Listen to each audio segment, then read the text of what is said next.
Please welcome to the stage Savita Bowman and Ben Rubin. So great to see everybody here. Thank you so much to the DAC Coalition and Jason and the team for organizing this wonderful conference, and to you all for participating. Thank you to my fellow co-panelist Savi for being here. We've got a rich discussion that we're going to have. Our topic is what is happening with U.S. federal policy for direct air capture.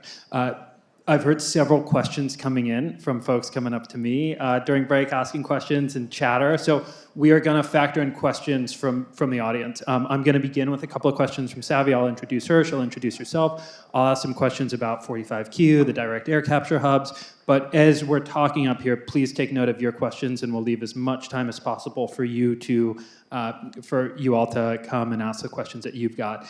For those of you who don't know me, I'm Ben Rubin. I'm Executive Director of the Carbon Business Council. We're a coalition of about 100 companies working in carbon removal, working closely with the DAC Coalition and across a variety of carbon removal pathways. We work in the US and across the globe. And it's important to dig into what is happening in US federal policy and where the opportunities are. So for that, we're really pleased to have Savvy Bowman here, who oversees the carbon management portfolio at ClearPath and is just so close to some of the conversations that are happening in DC. So Savvy, thanks for being here and sharing your expertise with us. Could you just begin by introducing yourself? Happy to. Well, thank you so much, Ben, and I'm really excited to be here on this wet, rainy day in New York City, but appreciate you all braving the weather. And I'm Savvy Bowman, Senior Program Manager for Carbon Management at ClearPath. And for those of you who are unfamiliar with ClearPath, we're a conservative clean energy advocacy organization based in DC. And what that means is that we work with Republicans on bipartisan solutions for climate and clean energy broadly. And the organization has been around for over 10 years now, and we've been working with a lot of different great partners in the space, including Ben and Carbon Business Council, on getting more federal policy action for carbon management technologies. And so, excited to be here. Excellent. Thank you so much, Savvy.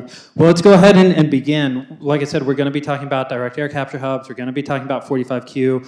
But I wanted to start a little bit more high level and then go into some of the specific DAC questions. So carbon removal and direct air capture fit under innovation and technology. And if you could just tell us a little bit more about how you think the current administration is approaching these topics right now, innovation and technology overall, that would be a great way to begin.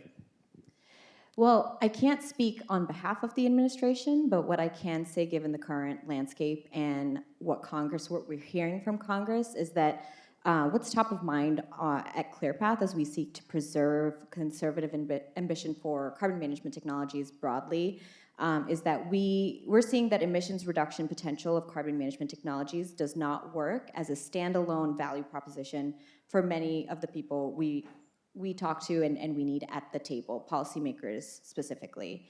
The points that we need to start making with these policymakers include that traditional fuel sources like coal and natural gas provide affordable baseload power that's essential for US economic development and is vital for global energy security.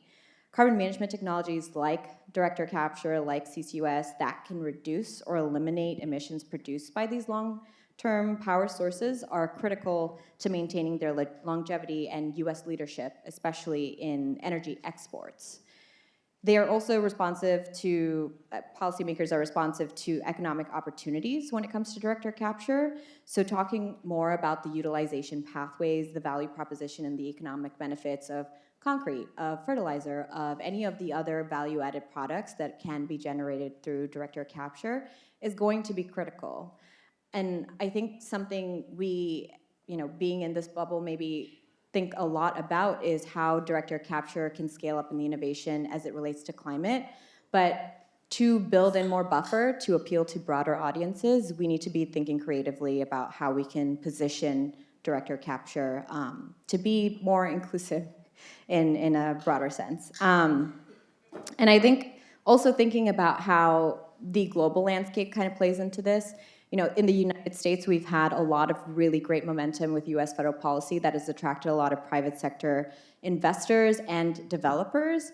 and making the argument to policymakers that companies want to invest in America, and they can either do that in Iceland or Switzerland, or they can do it right in our backyard in Louisiana and Texas, is a big, big piece of this. So making sure that we're keeping the innovations at home and making sure that that America can come out as a U.S. leader, as a global leader on this innovation is critical.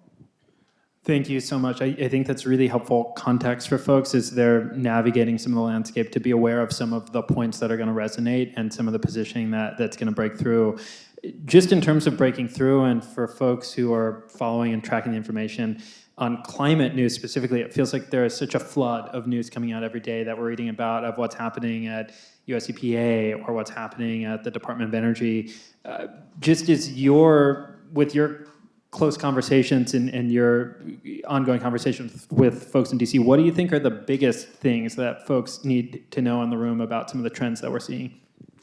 Yeah, well, you guys had a really excellent presentation earlier this morning on sort of the Innovation Policy 101. There are a lot of different opportunities available within the federal government at every stage of the innovation stage or scale or pipeline.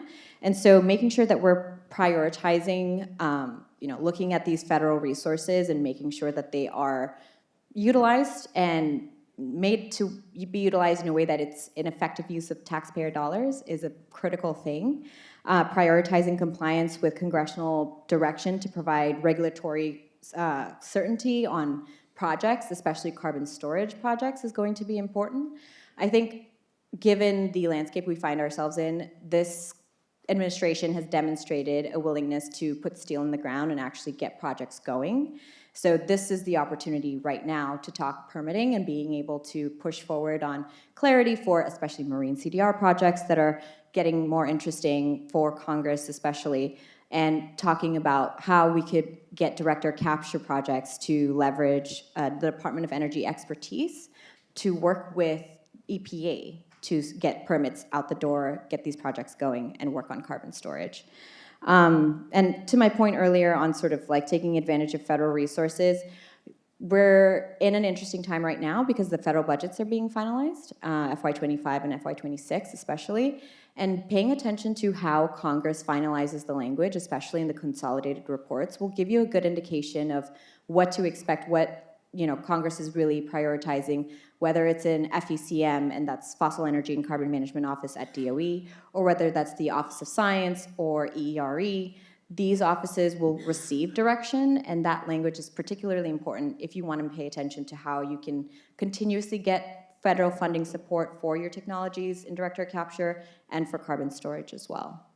So I will say that there's also a lot of other things to talk about in terms of the carbon injection programs and things like that, but highlighting also that a lot of these projects are in Republican states, and being able to speak to those projects that are in Republican states are going to be critical. Raising awareness if your project is in a red state especially, or a red district, is going to be critical. Really helpful. I appreciate you sharing some of these opening reflections on just breaking through what folks are hearing and seeing in the news and how we should be thinking about innovation and technology. I want to start unpacking and digging a little more deeply into direct air capture, in particular, and what's happening with DAC policy at the federal level. One of my first questions on this is a question that I've heard multiple people asking about and whispering about during some of the breaks, which is the direct air capture hubs. It's been a long-time flagship program, and people are hearing different things on it, and so I think hearing from you about where you think this is going would be great. So the short answer is they're moving. I know that there's definitely a lot of concern about whether or not they're going to move at the pace that they were before, or maybe at the level that they were before. I think that is to be seen. I'm unfortunately not a fortune teller. I can only give you what I've been hearing and what I've been seeing. So based on the conversations we've had with the Department of Energy or the staff that are there currently, the projects themselves are moving. The TA1 tranche and TA2 tranches are still being worked on. TA1, or I would put this, or not TA1, but funding round one, I would put this in the way of thinking of it as if you've already gone into contract with the Department of Energy and you're further along in the process, you're likely going to continue working with the Department of Energy with a lot of your projects. And looking to the future, if you're looking to seek funding, you would need to monitor the funding round opportunities. They might be revised right now, and this is common with any administration. Whenever a new administration comes into play, a lot of the federal rules, federal funding opportunities are sometimes paused or taken back to review and then reissued.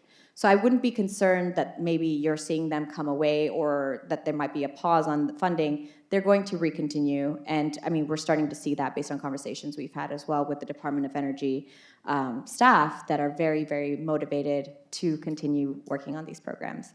And so one other thing I will note with the Department of Energy's DAC Hubs program is paying attention to the new FECM head that is confirmed and the deputy that's confirmed, and how they're talking about direct air capture, how they're talking about carbon management technologies broadly will be really important to understand how you should position yourself as well when you're making your applications to the Department of Energy. I think early days as well, being able to positively talk about how these funding opportunities have positively impacted your companies or the local communities that you're operating within, and the revenue generation that it's creating is going to also play a huge factor into this.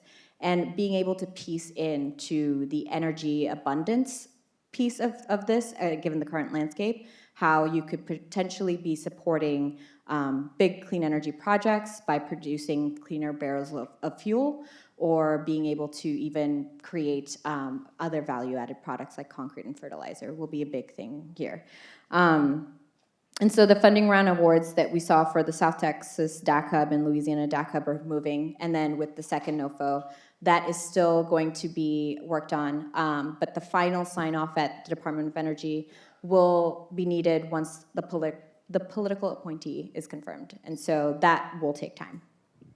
Okay, thank you so much. Really helpful insights on that I think are actionable as far as what positioning looks like for direct air capture hubs if folks are working on future applications, as well as to know that DAC hubs are moving forward, like you said. The other big topic for direct air capture and carbon removal is on the 45Q tax credit. And so I'm curious to hear what you think is happening there. Folks may have seen that legislation had been introduced very recently to pull back 45Q. And so there's a lot of noise, there's a lot of chatter on 45Q. And so similar to what you walked us through on DAC hubs, would love your lay of the land on the tax credit. Yeah, before I answer the right now piece, I think what's important to remember is that historically, 45Q has been a bipartisan incentive. It's enjoyed bipartisan support, and many red states like Texas and Louisiana know that they have the most to lose out if these incentives went away. It's significant to note that the two major improvements to the 45Q tax incentive happened during the Trump administration, the first Trump administration. And looking ahead, we've observed Republican interest in preserving and, in some instances, actually even modernizing 45Q while maintaining fiscal responsibility. And so these are Hill discussions that we've been having. Of course, it is to be seen of like bills and when they're introduced, what they will really say in them. But we've seen optimism, especially around adjusting for inflation as a particular piece, because right now a lot of projects are being affected by that, and also looking at parity. And when I say parity, I mean getting EOR and utilization parity to the same level as geologic storage. So giving projects that sort of like fighting chance to be able to get more out of the credit, out of the 45Q tax credit. And so changes that we've been looking at in these conversations that I covered, those are most of them. I know that there's some as well that are talking about maybe extending the credit. This is less so in conservative conversations, I would say. Right now, most of the interest is around adjusting for inflation and also for parity. So I would say for 45Q, those are sort of the early conversations that are happening that we're excited about as well. And if we're looking at the future, I would say pay attention to how the Tax Cuts and Jobs expiration conversation starts emerging, because Trump's tax cuts are going to expire. And so that conversation will create more chatter, I would say, around all of the clean energy tax credits. And 45Q is one that we've been guaranteed, bipartisan support on. Great. I think helpful to hear about 45Q and for folks to be reminded of the strong bipartisan support that it's enjoyed since it was introduced. So we've talked through 45Q, we've talked about the direct air capture hubs. One of the other big topics as it relates to direct air capture and carbon removal is the CDR purchase prize that had been run out of the Department of Energy. And so any updates that you can share on that would also be great. Yeah, so the CDR Purchase Pilot Prize that was started by the Department of Energy, just for folks who maybe aren't as deeply familiar with it, it's a innovation prize program that essentially procures carbon dioxide removed through various different technologies, as long as they are, permanently stored.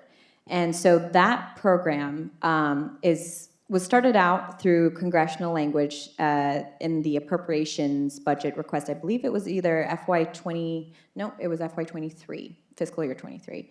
So that's when the Appropriations Committee gave the direction for DOE to start doing this work, and it was done in a bipartisan way. And so given that Republicans were interested in supporting innovation, we're optimistic in seeing that program continue. It's also a much smaller program in terms of funding levels. So given the consistent appropriations as well in fiscal year 24, and then what we saw in the Senate report language in fiscal year 25, we're confident that the program itself will continue to get funds.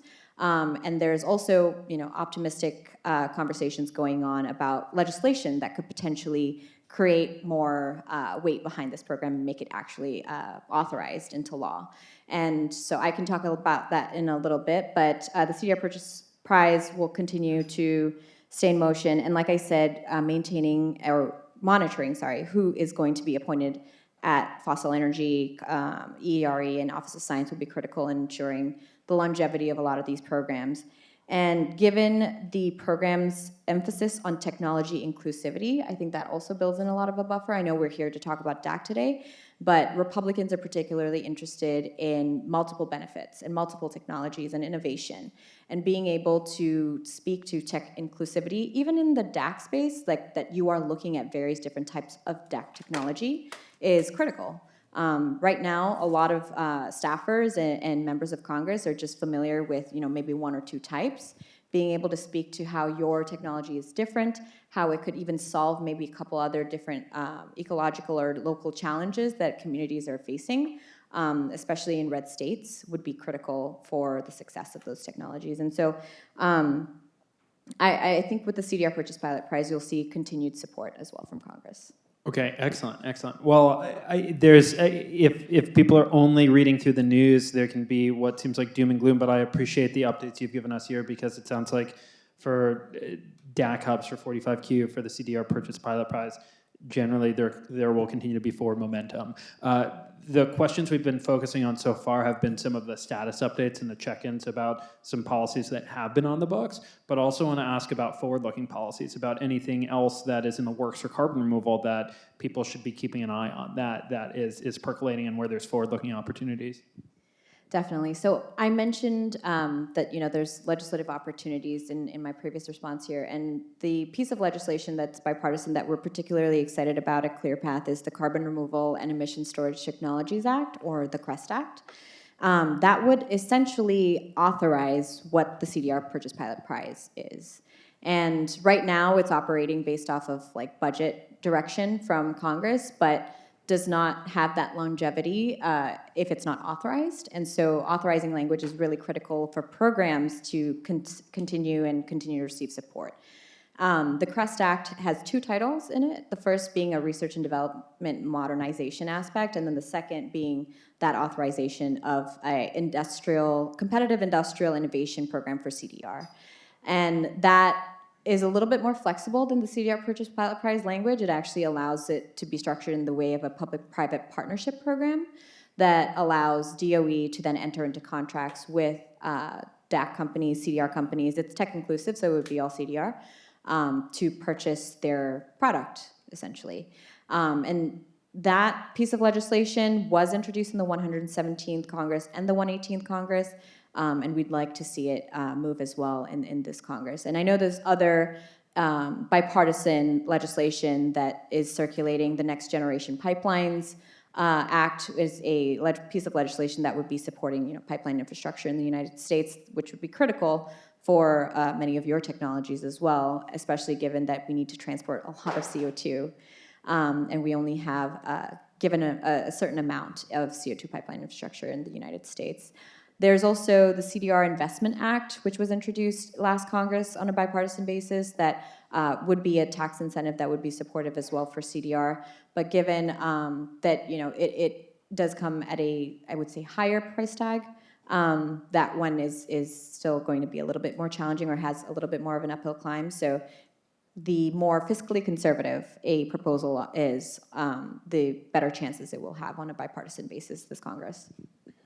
Thanks. Great to hear about some of the legislation that's in the works that folks should stay tuned for as this continues to move. I'm going to ask Savi one more question. Then, like I said at the start, we definitely want to hear questions from you all. There'll be about 5 minutes for that. I'll walk through how to do that as soon as Savi's done answering this final question. But just reminder that questions from you are coming soon. So if anyone has them, just start to let it percolate what you want to ask that we didn't cover so far. I think, Savi, the final question I have for you before we see what questions other folks have is, generally, talking with folks here today, the room is full of people who support direct air capture and who want to see carbon removal scale.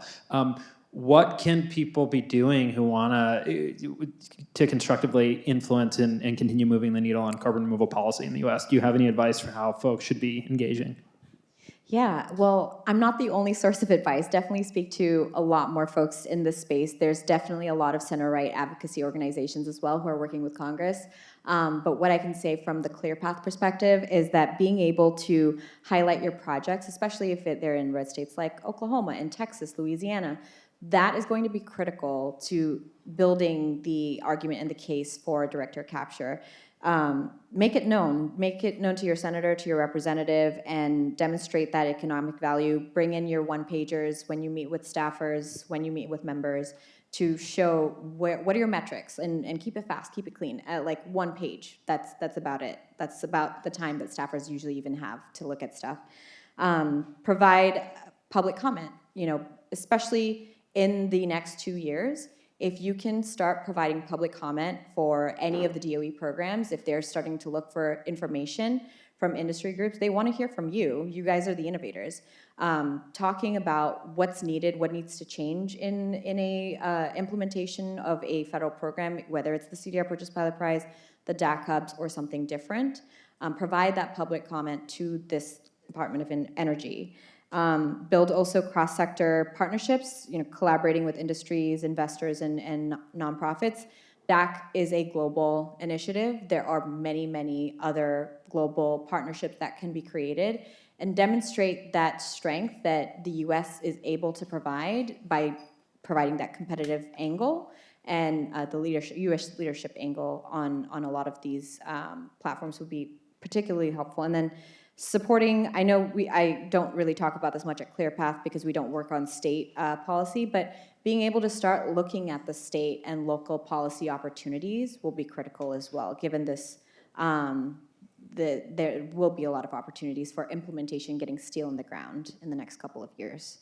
And then, yeah, just, stick together, educate yourselves, communicate with yourselves, and then also turn to folks like us at ClearPath or other organizations that are working with Republicans to build a lot of this narrative, and seek our guidance if you need it. If you want us to look, happy to look over any of your one-pagers if you want to send them my way to make your case as well.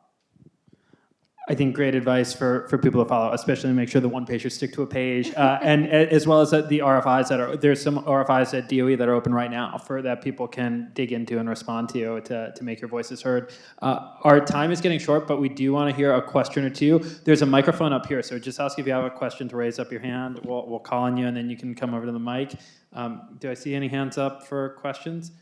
Great, yeah, if you want to just come ask your question at the mic, that'd be great.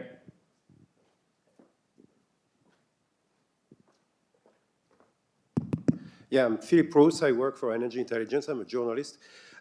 A naive question.